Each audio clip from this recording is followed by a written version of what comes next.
Aujourd'hui, j'ai le goût de m'offrir et de vous offrir un peu de rêverie et un peu de douceur. Et ce que je vous propose, c'est une exploration de différents outils qu'on a dans Luminar Neo. Et lorsqu'on manipule ces outils-là d'une certaine façon, eh bien, ça va nous amener vers un rendu qu'on appelle en anglais soft and dreamy, de la rêverie et de la douceur. Voilà donc ce que je vous propose maintenant.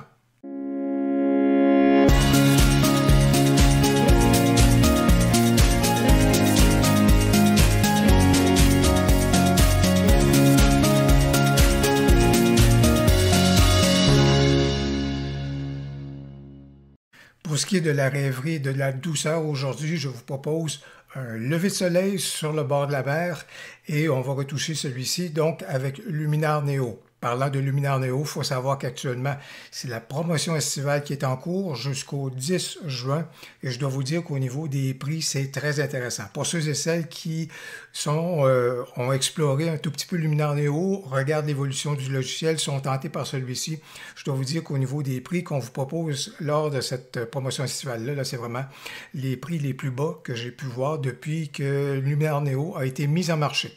Alors, on va retoucher la photo et justement, ma visée, c'est d'obtenir un rendu qu'on appelle soft and dreamy, donc plein de rêverie et plein de douceur.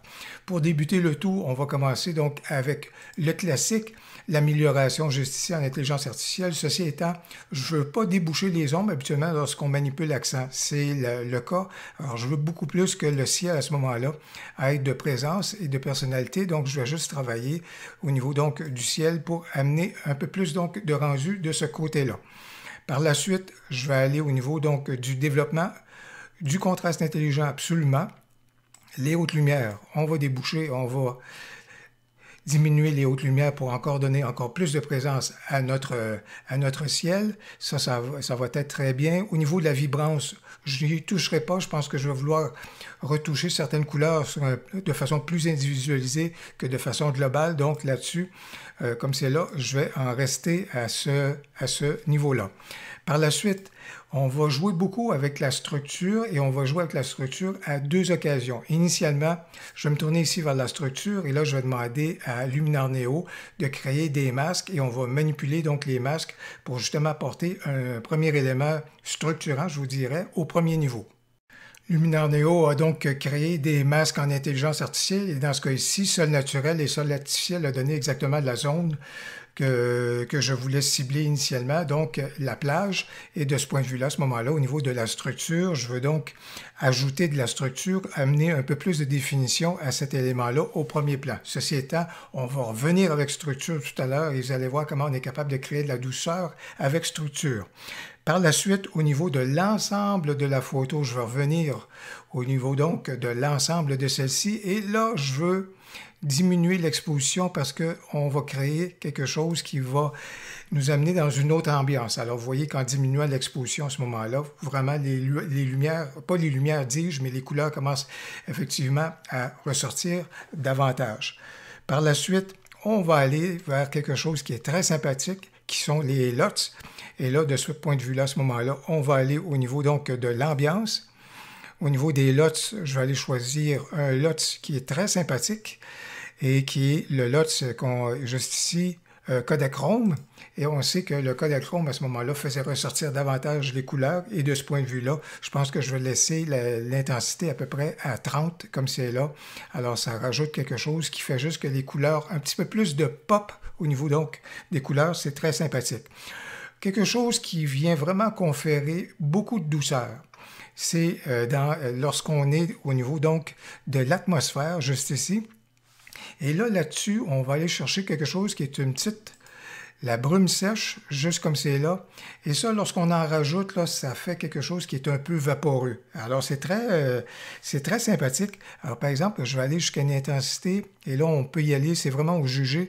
Mais vous voyez, ce que j'apporte, là, c'est ça a un peu l'effet d'un effet mat, je vous dirais, sans nécessairement jouer nécessairement dans les zones grises ou en tout cas estomper les zones noires.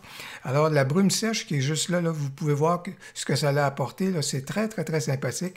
Alors si je l'enlève, beaucoup de définition dans la photo, et dès que je rajoute la brume sèche, ben, vous voyez comment ça vient jouer là, dans la photo. C'est effectivement intéressant et ça s'en va dans le sens que je disais, douceur et rêverie. Par la suite, je parlais de l'effet mat. Allons-y quand même profitons de cet effet-là. Effectivement, pour en rajouter de ce point de vue-là, je ne pousserai pas plus, mais vous voyez encore une fois, et la brume sèche et l'effet mat, vous voyez les deux ensemble, ce que ça vient de conférer donc à la photo.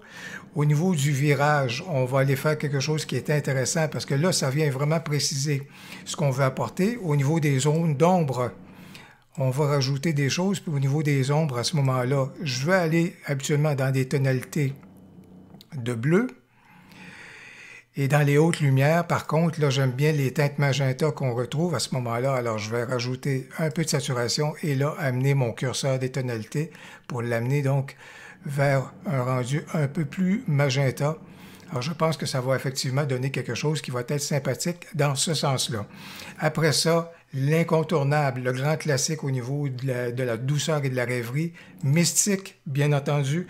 Et au niveau de mystique, à ce moment-là, on va aller jusqu'à peu près dans ce registre-là, et ça, vraiment, ça vient de confirmer le tout, là, au niveau du rendu soft and dreamy, comme on le disait. Et une dernière chose qu'on va faire, on va revenir, et c'est là le plaisir également, dans la dernière mouture de Luminar Neo, de pouvoir réutiliser un outil à plus d'une reprise. On va revenir dans structure, et là, au niveau de structure pour l'ensemble de la photo, quoique je pourrais prendre mon masque et inverser celui-ci, mais pour l'ensemble de ma photo, ce que je vais faire, c'est que je vais prendre ma structure, mais à ce moment-là, aller vers la négative, enlever à la définition de la photo, et là, là-dessus, je vais donc aller vers quelque chose d'assez prononcé, en amenant ça à peu près dans ce registre-là. Alors, j'ai enlevé, si vous voulez, de la précision dans la matière. Alors, ça donne cela ici au niveau donc de structure. Alors, en profitant donc de plusieurs des outils qui étaient, je vous dirais, l'ambiance, l'atmosphère, brume sèche, l'effet mat, le virage, mystique et structure justement vers la négative, voilà donc comment on a été capable d'obtenir un rendu soft and dreamy avec la photo. Eh bien, moi qui voulais vous inviter à un moment de douceur et de rêverie sur le bord de la mer, sur le bord de l'eau, voilà qu'au moment où j'enregistrais ma vidéo, j'entendais en même temps des rénovations chez mes voisins. J'ose espérer que le bruit de ces rénovations-là n'ont pas été trop captés par mon micro. Si vous avez aimé quand même la vidéo avec la découverte de certains des outils et une façon d'utiliser ceux-ci pour nous amener vers un rendu que j'ai appelé Soft and Dreamy. Si vous avez aimé la vidéo, n'hésitez donc pas à cliquer sur j'aime et surtout, n'hésitez pas à commenter. J'ai bien hâte de vous lire. Au plaisir, à la prochaine.